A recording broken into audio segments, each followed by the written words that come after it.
औद्योगिक क्रांति से आप क्या समझते हैं? औद्योगिक क्रांति पद का सबसे पहला प्रयोग कब और किसने किया? औद्योगिक क्रांति का तात्पर्य उत्पादन प्रणाली में हुए आधारभूत परिवर्तनों से है, जिसने हस्तचलित औजारों से शक्ति चलित संयंत्र तक अभियान किया। औद्योगिक क्रांति शब्द का सर्वप्रथम प्रयोग एक मुहावरे के रूप में फ्रांस के समाजवादी नेता लुई ब्लांकी ने 1833 में किया। फिर फ्लाइंग शटल का आविष्कार कब और किसने किया? तो सबसे पहले जॉन के ने 1733 में फ्लाइंग शटल का आविष्कार किया था, जो बुनाई यंत्र था।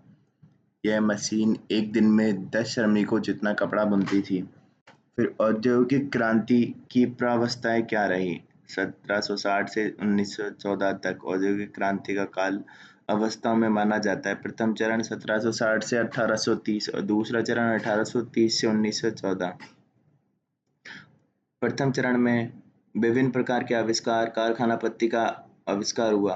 द्वितीय चरण में औद्योगिक उत्पादन में वृद्धि, विविधता, व्यापारिक क्षेत्र में क्रांतिकारी विकास। फिर औद्योगिक क्रांति की तकनीकी में निम्न योगदान बताइए। जैथरो टल का, आर्थर यंग का, रॉबर्ट बैकवेल का, टाउनशेंड का। जैथरो टल बीज बोने के लिए उपयोगी ड्रिलिंग मशीन। फिर आर्थर यंग नवीन कृषि प्रणाली के जन्मदाता, बाड़ा प्रणाली।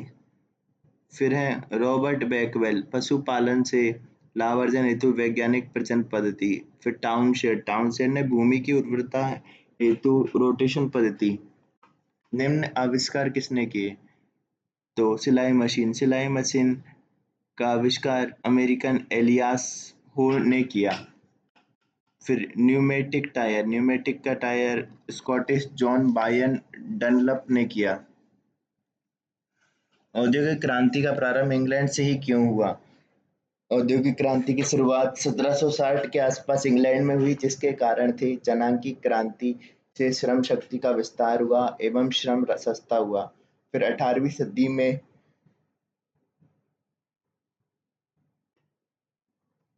सदी के अंत में काली मृत्यु से लाखों कृषि मजदूरों की कृषक मजदूरों की कमी के कारण कृषि क्रांति को बढ़ावा मिला।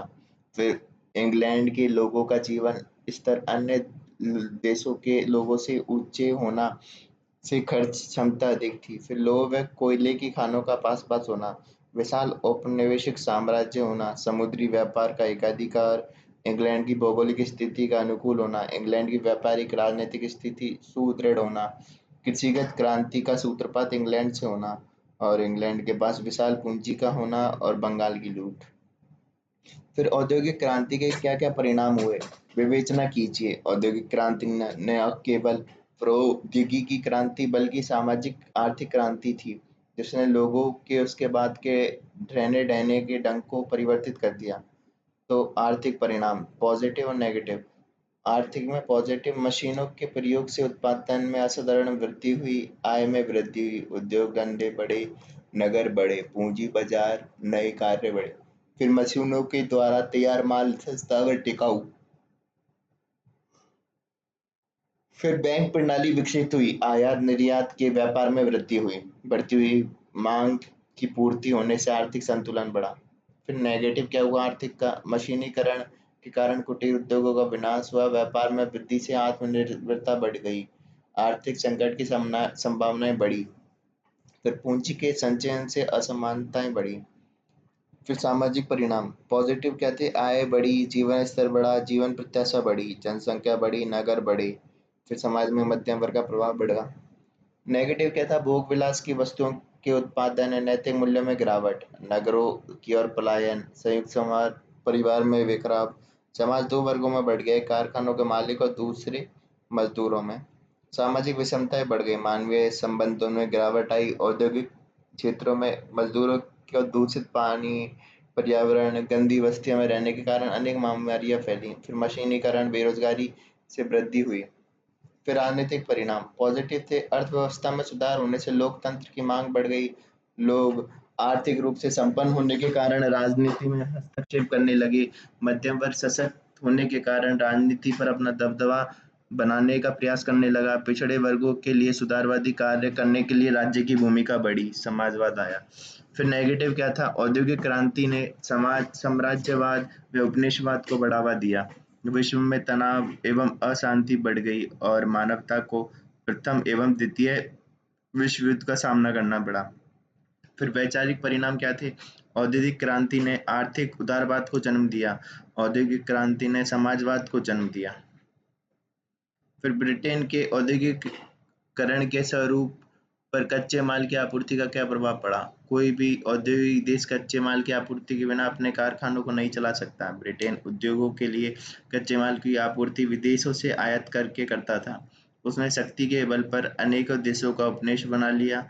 कच्चे माल की पूर्ति इन उपनिवेशों से कच्चा माल आयात करके कर लेता था। ब्रिटेन के पास लोहा, कोयला, सीसा, रांगा, जल स्रोत का बहुतायत में भंडार था, इसलिए लोह, इस्पात और मशीनों को बनाने के उद्योग वहां सुगमता से चल रहे थे।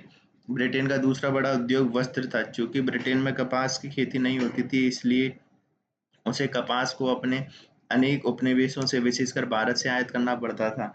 भारत से ब्रिटेन में प्रत्येक वर्ष कपास की लाखों गांठें निर्यात होती थी। इस प्रकार ब्रिटेन को कताई बुनाई उद्योग का विकसित करने के अवसर प्राप्त हो गया। फिर जहाज निर्माण तथा रेलवे निर्माण ब्रिटेन का तीसरा प्रमुख उद्योग था, किंतु ब्रिटेन में लकड़ी का अभाव था, अतः इसके लिए लकड़ी के रूप में कच्चा माल अमेरिका स्थित अनेक बस्तियों और भारत से मंगाता था। ब्रिटेन में रेलवे का प्रसार हो सका और रेलवे के डिब्बे तथा जहाजों का निर्माण करने में सुविधा हो गई। फिर श्वेत जाति का भार या वाक्यांश का अर्थ स्पष्ट कीजिए। तो ब्रिटेन में रुडयार्ड किपलिंग ने श्वेत जाति का बोझ शब्दावली गढ़ी। श्वेत जाति का भार की अवधारणा है एक नस्लवादी विचारधारा, जिसके अनुसार श्वेत जाति के लोग अन्य नृजातीय लोगों से श्रेष्ठ हैं। इसलिए ईश्वर ने उन सब अन्य नस्ल प्रजातियों को सभ्य बनाने का भार डाला। यूरोपीय लोग अपनी सभ्यता को पिछड़े देशों की सभ्यता से उत्कृष्ट मानते थे। इन लोगों का विश्वास था कि वे अपनी इस तथाकथित उत्कृष्टतर सभ्यता को पिछड़े क्षेत्रों में फैलाने का पुनीत कार्य ईश्वर ने उनके जिम्मे सौंपा है। ब्रिटेन ने अपनी औपनिवेशिक विस्तार की नीति को श्वेत जाति भार का दायित्व बतलाया। फिर अंध महाद्वीप से आप क्या समझते हैं?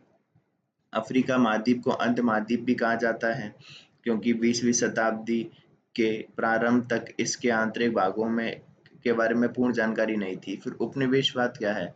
तो किसी विकसित व शक्तिशाली राष्ट्र द्वारा कमजोर देश की आर्थिक व व्यापारिक गतिविधियों को अपने हितों के अनुकूल नियंत्रित, नियमित और संचालित करना। मुख्य उद्देश्य देश से संसाधनों का दोहन।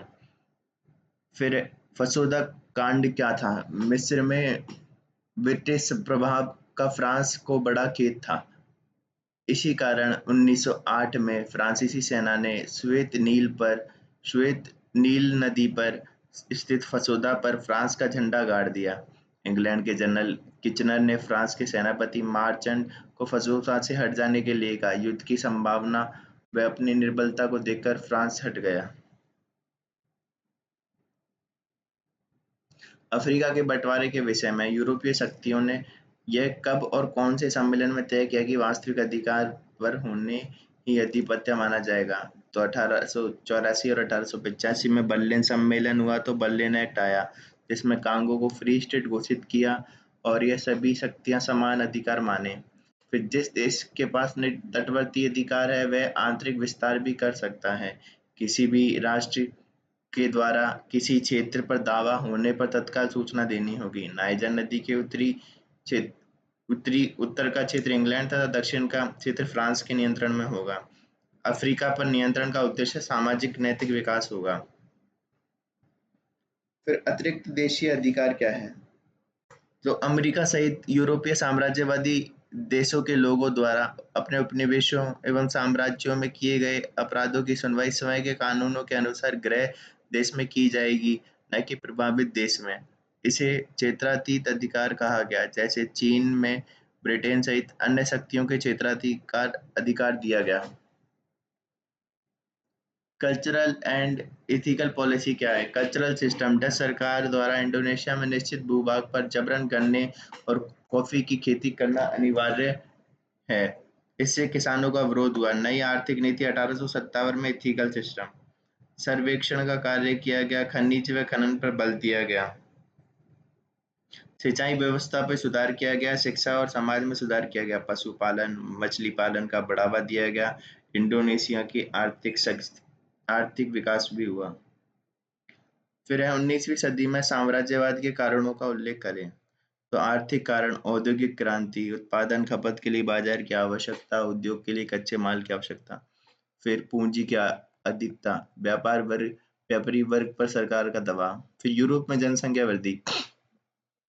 तो 19वीं शताब्दी में औद्योगिकीकरण, यूरोप के देशों में जनसंख्या वृद्धि, अतिरिक्त जनसंख्या को रोजगार देने और बसाने के क्रम में उपनिवेशों पर अधिकार को बढ़ावा मिला। फिर राष्ट्रवाद का प्रसार, तो आर्थिक उद्देश्यों को गतिशील तथा त्वरित बनाने ने राष्ट्रीयता की भावना निर्णायक रही।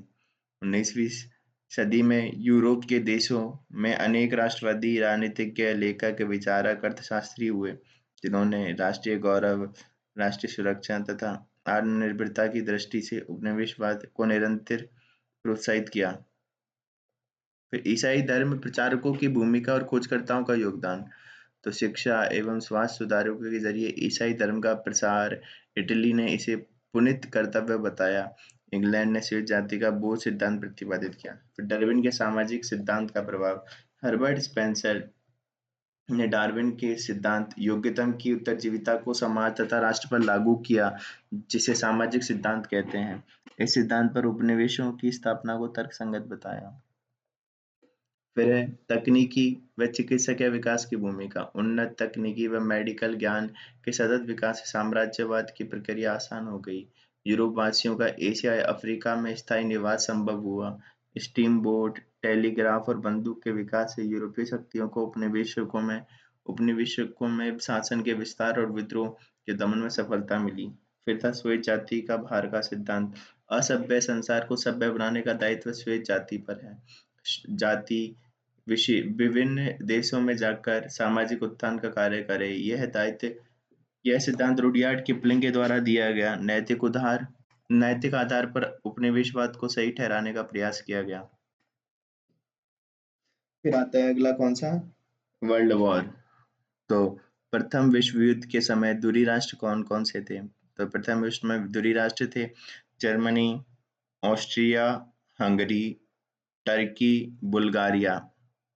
फिर पेरिस में 4 बड़ों की परिषद क्या थी? तो पेरिस शांति सम्मेलन में निर्णय लेने के लिए इसका गठन मार्च 1919 में किया गया।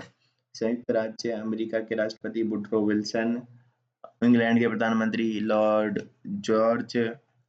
जॉर्ज, फ्रांस के प्रधानमंत्री क्लेमेंशु, इटली के प्रधानमंत्री ऑरलैंडो इसमें सम्मिलित थे। इटली के चले जाने से यह 3 बड़ों की परिषद रह गई। थ्री गुट अलायंस बनाम थ्री गुट एनताते के बारे में बताइए।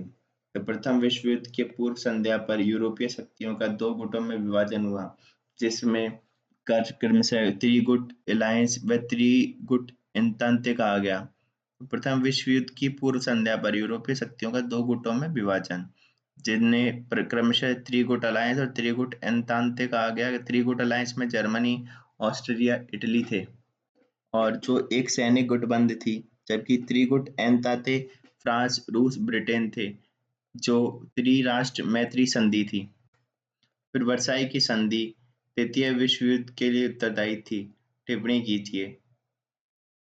यह संधि 28 जून 1919 जर्मनी एवं मित्र राष्ट्रों के मध्य हुई। वर्साई संधि का आधार 2 पक्षों के बीच विचारों का आदान प्रदान न होकर विजयी राष्ट्रों द्वारा विजित राष्ट्र पर जबरदस्ती व धमकी देकर पूर्ति ला दी गई। इस संधि के माध्यम से जर्मनी को पूरी तरह खत्म करना और युद्ध के लिए एक तरफा जिम्मेदार ठहराना था। इस संधि की शर्तें किसी भी स्वाभिमानी देश के लिए मानना नामुमकिन था। फिर प्रादेशिक व्यवस्था, तो जर्मनी को अल्सास लॉरेन के प्रांत फ्रांस को देने पड़े। खनिज पदार्थों से संपन्न जर्मनी की सार घाटी दोहन हेतु 15 वर्ष के लिए फ्रांस को दे दी। जर्मनी अधिकृत शेल्सविग में जनमत संग्रह कर डेनमार्क को दे दिया। जर्मनी को डेनजिंग का बंदरगाह राष्ट्र संघ के संरक्षण में छोड़ना पड़ा। जर्मनी को समुद्र पार के अपने विस्तृत उपनिवेशों पर सारे अधिकारों मित्र राष्ट्रों पर देने पड़े। फिर सैन्य व्यवस्था क्या थी? तो जर्मनी में अनिवार्य सैनिक सेवा समाप्त कर दी गई। जर्मनी की थल सेना अधिकारियों सहित 1 लाख निर्धारित की गई। जर्मनियों का वायु सेना रखने का अधिकार समाप्त कर दिया। जर्मनी की नौसेना शक्ति को भी सीमित कर दिया। पनडुब्बी का प्रयोग नहीं करेगा। राइन क्षेत्र का असैन्यकरण करेगा। यहाँ वाइमर गणराज्य बनाया गया जो यहाँ का शासन चलाएगा। फिर आर्थिक, जर्मनी को 1921 तक $5 लाख की राशि क्षतिपूर्ति के रूप में देने के लिए विवश किया गया और क्वील नहर का अंतर्राष्ट्रीयकरण करना होगा। कील नहर का अंतर्राष्ट्रीयकरण। फिर नैतिक, जर्मनी को प्रथम विश्व युद्ध का उत्तरदायित्व स्वीकार करना पड़ेगा।